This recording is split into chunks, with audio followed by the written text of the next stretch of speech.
Tudo bem, pessoal? Bem-vindos a mais um vídeo com análise do mercado. Hoje para falar sobre dois casos, estreia de Wish nos Estados Unidos e também estreia e repercussão de Napoleão. Dois casos bem diferentes, com estratégias de lançamento também diferentes. Wish, aquela animação para a família, animação para marcar o centenário da Disney, lançamento em vários mercados, com números decepcionantes, por exemplo, nos Estados Unidos. No Brasil é um filme que vai ficar para o começo de janeiro para a estratégia das férias.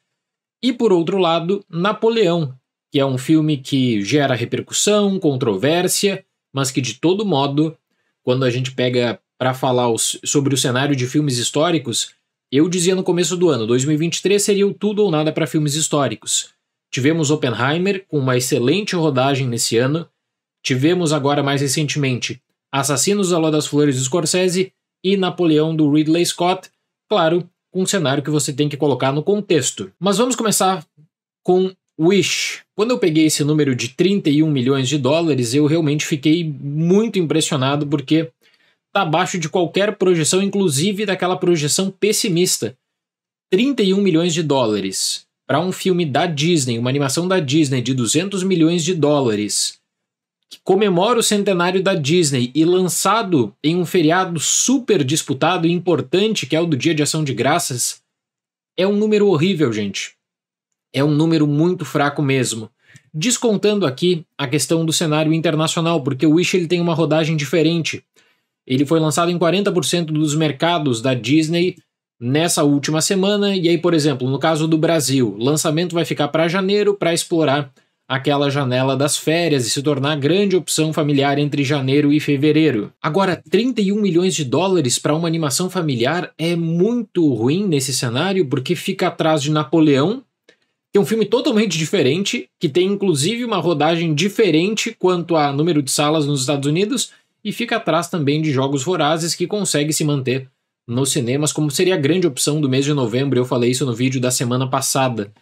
Não ajuda muito para Wish o fato de que pegou uma nota A negativa no CinemaScore, que não é uma nota catastrófica, mas que para uma animação da Disney, que deveria se tornar aquela animação comemoração dos 100 anos, né, eu acredito que a própria empresa esperava mais também.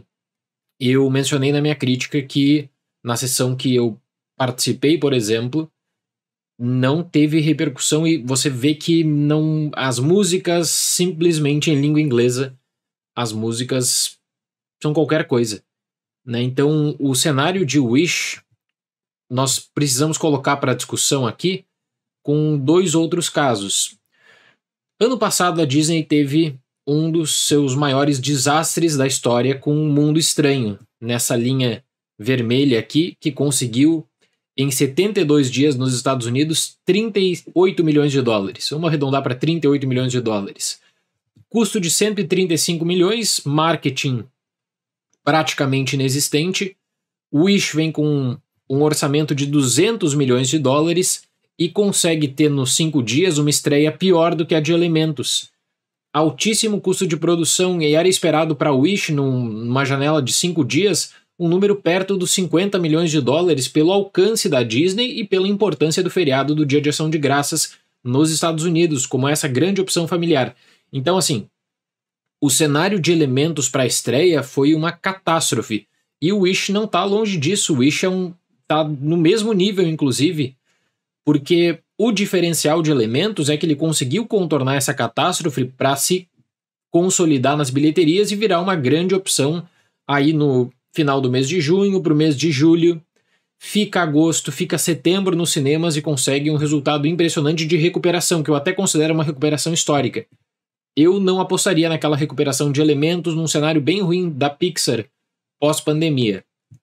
Agora, para Wish, eu acredito que a Disney vai ficar com a mesma expectativa de um cenário de recuperação em que você tem uma estreia ruim e aí depois dessa estreia ruim vai conseguir sustentar o filme nos cinemas. O que joga contra o Wish é que, por exemplo, eu vejo como opção familiar o Wonka.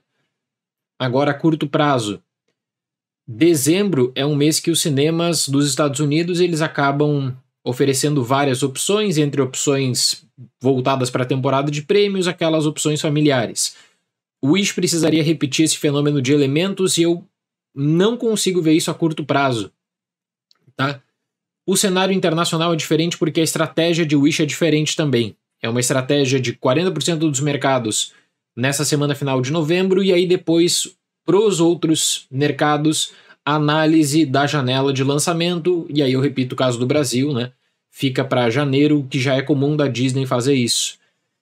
Então, em 5 dias de Wish, 31 milhões de dólares, 5 dias de Elementos, 39 milhões de dólares, mas adicione o fato de que o Wish pega o feriado do Dia de Ação de Graças nisso tudo, hein? O número que era projetado para casa de 50 milhões em 5 dias realmente ficou bem aquém disso. Mais um ponto que eu comentei na live desse último sábado. Como tá fácil fazer o long range. O long range desse filme estava na casa de 50 milhões de dólares para a estreia.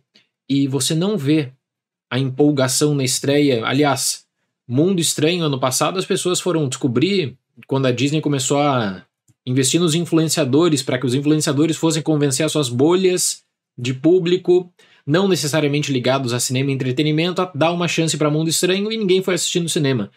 E agora com Wish, nos Estados Unidos não teve também uma grande promoção, parece que é uma animação secundária, e veja, a controvérsia disso tudo é que é a animação dos 100 anos da Disney.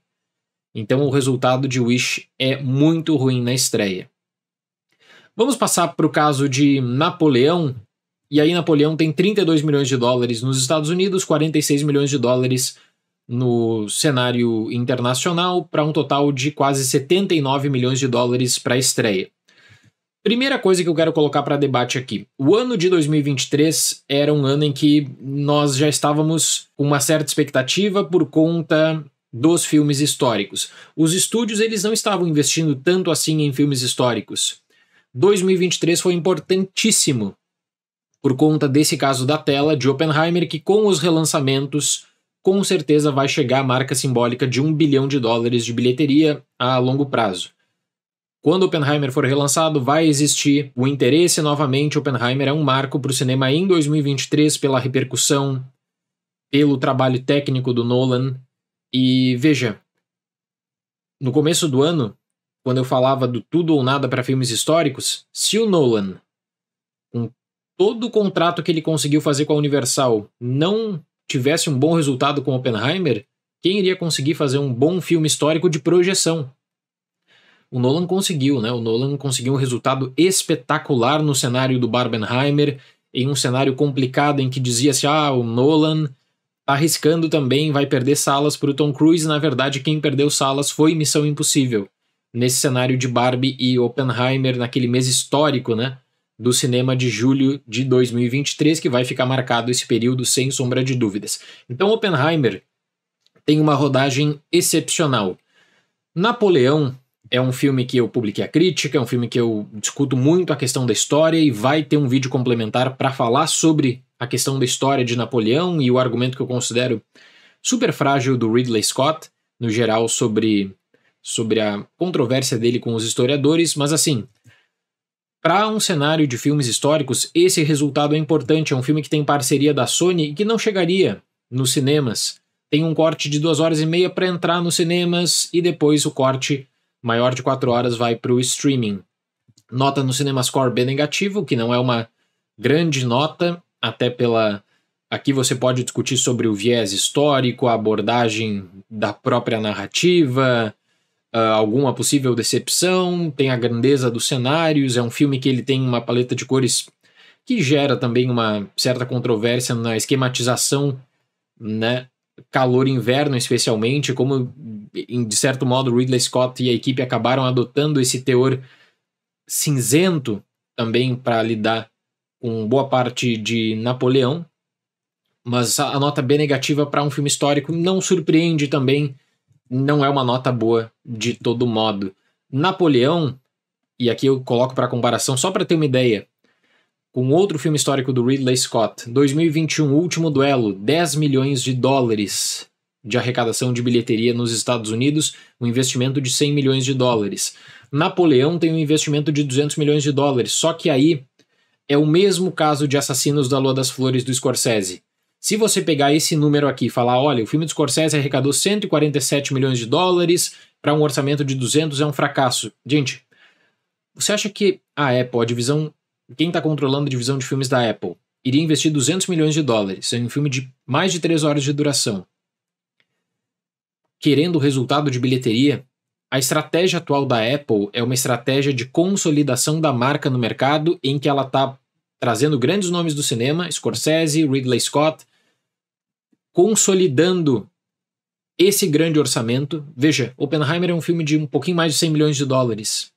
E o Nolan fala, inclusive, nas entrevistas, que não era necessariamente o número que ele queria, ele teve que cortar algumas coisas, né, quanto ao cenário de pré-produção para lidar com esse orçamento mais enxuto, mas era um investimento de risco também. Assassinos da Lua das Flores e Napoleão, 200 milhões de dólares. Por que isso? Porque a Apple está fazendo esse investimento na sua marca no cinema. É uma gigante, uma empresa consolidada, que busca por esse retorno também. Curiosamente, com 2 casos de filmes em que você tem essa pauta histórica, Assassinos da Lua das Flores, do Scorsese, e agora com o Napoleão, do Ridley Scott, em que quando chegar e entrar no streaming, valoriza muito o streaming. Né? Você tá com o Ridley Scott, você tá com o Scorsese, você tá garantindo a visão desses diretores, por mais que exista controvérsias, especialmente no caso do Ridley Scott. Então, quando você faz a análise do cenário, do mercado, não é só o número bruto de bilheteria, é o que está em volta, né? E é todo esse contexto. É um contexto de investimento, é um contexto de marca, de valorização, da Apple colocar sua bandeira e falar: nós estamos investindo no cinema. O tudo ou nada para filmes históricos, que eu tanto falo aqui no canal, e o legado de 2023. Oppenheimer tem um resultado excelente porque é uma projeção voltada para a experiência cinematográfica. Napoleão e Assassinos da Lua das Flores, dentro das condições estabelecidas para lançamento, parceria da Paramount para um filme e a Sony para outro, para o cinema, conseguem bons resultados porque seriam filmes voltados para streaming que tem uma janela inicial. Seria aquele caso da Netflix. A Netflix de vez em quando coloca os seus filmes no cinema por 1 semana, 2 semanas no máximo e valoriza o seu catálogo. A Apple está deixando uma janela de exclusividade para os cinemas e isso agrada muitos exibidores, isso agrada muito essas parcerias porque ela não está também fixando a sua marca de distribuição Apple Filmes só. Ela está buscando essas parcerias com empresas gigantes e consolidadas. Esse é um outro grande diferencial que eu coloco aqui para discussão no canal. O que Oppenheimer deixa como legado para filmes históricos? Que, olha, é possível ter um grande investimento e conseguir um resultado interessante alinhado a algumas perspectivas, não só pelo diretor, mas pela abordagem do filme, o interesse, a forma como você trabalha o marketing. No mais, eu acredito que investimento para filme histórico, assim, de 200 milhões de dólares, você precisa de uma empresa de streaming, porque a empresa de streaming, quem sabe, para valorizar o seu catálogo, ela vai aceitar perder dinheiro, como a Apple está fazendo com Napoleão e Assassinos da Lua das Flores. Apple, Amazon e Netflix. São essas 3 empresas hoje que investiriam muita grana para um filme histórico sem se preocupar necessariamente com a repercussão de bilheteria. Então, eu creio que essa que fica a marca do tudo ou nada para filmes históricos, depois de, né, muito tempo com filmes históricos recebendo pouco investimento, dependendo de produções independentes, ou aí quando você tinha um Último Duelo, 100 milhões de dólares, um fracasso de bilheteria e repercussão. Tudo bem que em 2021, dado um contexto diferente, mas não conseguiu encontrar o seu público como Napoleão conseguiu agora. Como Assassinos da Lua das Flores conseguiu, especialmente com o sucesso de Oppenheimer.